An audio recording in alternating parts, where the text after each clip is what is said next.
भगवान शंकर और माता पार्वती की कथा। नमस्कार दोस्तों, आज मैं आपको सुनाने जा रही हूँ एक ऐसी पावन कथा जो प्रेम, तपस्या और विश्वास की अमर मिसाल है। यह कथा है भगवान शंकर और माता पार्वती जी की। कृपया कथा शुरू करने से पहले अपने मन को शांत करें और बोले ओम नमः शिवाय, ओम नमः शिवाय। सती और शिव की कथा। बहुत प्राचीन समय की बात है। राजा दक्ष की पुत्री सती भगवान शिव की पत्नी थी। भगवान शिव बैरागी थे, भस्म धारण करते थे और ध्यान में लीन रहते थे। राजा दक्ष को शिव जी का यह स्वरूप कभी भी पसंद नहीं आया। एक दिन राजा दक्ष ने एक बहुत ही विशाल यज्ञ का आयोजन किया, लेकिन जानबूझकर उन्होंने भगवान शिव को आमंत्रित नहीं किया। जब भगवान शिव को आमंत्रित नहीं किया तो सती जी को गुस्सा आया और सती जी बिन बुलाए ही यज्ञ में पहुंची और उन्होंने देखा कि उनके पति शिव का सबके सामने अपमान हो रहा है।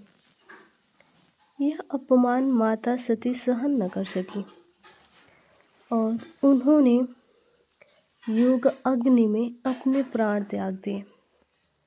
जैसे ही माता सती ने अपना प्राण त्यागा, यह समाचार भगवान शिव तक पहुंचा। जब शिव जी को यह खबर पता चली कि माता सती ने योगा अग्नि में प्राण त्याग दिए हैं, तो वे क्रोध में भर उठे। उन्होंने तांडव स्टार्ट कर दिया और पूरा संसार, पृथ्वी, आकाश सब कांप उठा। माता पार्वती, बहुत सालों के बाद माता पार्वती का जन्म होता है। आइए माता पार्वती का पुनर्जन्म की कथा सुनाते हैं। माता सती ने अगले जन्म में माता पार्वती के रूप में हिमालय राज के घर जन्म लिया। बचपन से ही पार्वती जी का मन भगवान शिव में लगा रहता था। वे जानती थी कि शिव ही उनके सच्चे पति हैं। भगवान शिव को पाने के लिए माता पार्वती ने बहुत ही कठोर तपस्या शुरू की। कई वर्षों तक उन्होंने फल खाकर तप किया, फिर फल खाए, पत्ते खा करके और बहुत टाइम तक निराजल तपस्या करने के बाद बिना अन्न जल के तपस्या करने लगे। बहुत टाइम के बाद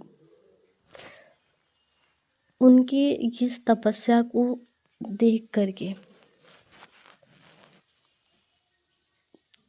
उनकी तपस्या से तीनों लोग प्रभावित। उनकी यह जो तपस्या थी, उनकी बिना अन्न जल त्याग के सब कुछ त्याग करके वो तपस्या में लीन थी और तपस्या में लीन होने के बाद तीनों लोग उनसे प्रभावित हो उठा। यहाँ तक कि भगवान शिव प्रभावित हो गए। भगवान शिव ने माता पार्वती की परीक्षा लेने के लिए ब्राह्मण का वेश धारण किया। वे बोले, शिव तो भस्मधारी है, तुम क्यों उन्हें पति बनाना चाहती हो? माता पार्वती ने उत्तर दिया, मेरे लिए शिव ही सर्वस्व है। मैं उन्हें छोड़ दूं? मैं उन्हें छोड़ किसी और की कल्पना भी नहीं कर सकती। माता पार्वती की अड़िग भक्ति देखकर भगवान शिव प्रसन्न हो गए। उन्होंने अपना दिव्य स्वरूप प्रकट किया और पार्वती जी को पत्नी के रूप में स्वीकार किया। हिमालय पर्वत पर भगवान शिव और पार्वती जी हिमालय पर्वत पर भगवान शिव और माता पार्वती का दिव्य विवाह हुआ। देवता, ऋषि, मुनि, दानव, गंधर्व, भूत, पिशाच, जो भी जितने भी सूक्ष्म बड़ा से बड़ा जितने भी ऋषि, मुनि, दानव, देवता थे, सब उनके विवाह में के साक्षी बने। सभी इस विवाह के साक्षी बने। यह विवाह त्याग और प्रेम का प्रतीक बन गया। शिव पार्वती के शादी के बाद उनके 2 पुत्र हुए। दोनों पुत्र का नाम उनके, एक पुत्र का नाम भगवान गणेश और दूसरे पुत्र का नाम भगवान कार्तिकेय जी है। गणेश जी विघ्नहर्ता बने और कार्तिकेय जी देवताओं के सेनापति बने। यह कथा हमें सिखाती है कि सच्चा प्रेम, तपस्या और धैर्य, यह कथा में यही सिखाती है कि अगर किसी को सच्चे मन से चाहो या किसी से सच्चा प्रेम करो, तपस्या, और तो वो प्रेम बहुत ही तपस्या और धैर्य से मिलता है। जो श्रद्धा से भगवान शिव की भक्ति करता है उसके जीवन से सभी कष्ट दूर हो जाते हैं। कथा समाप्त करते हुए एक बार फिर बोलिए ओम नमः शिवाय, ओम नमः शिवाय, ओम नमः शिवाय, ओम नमः शिवाय।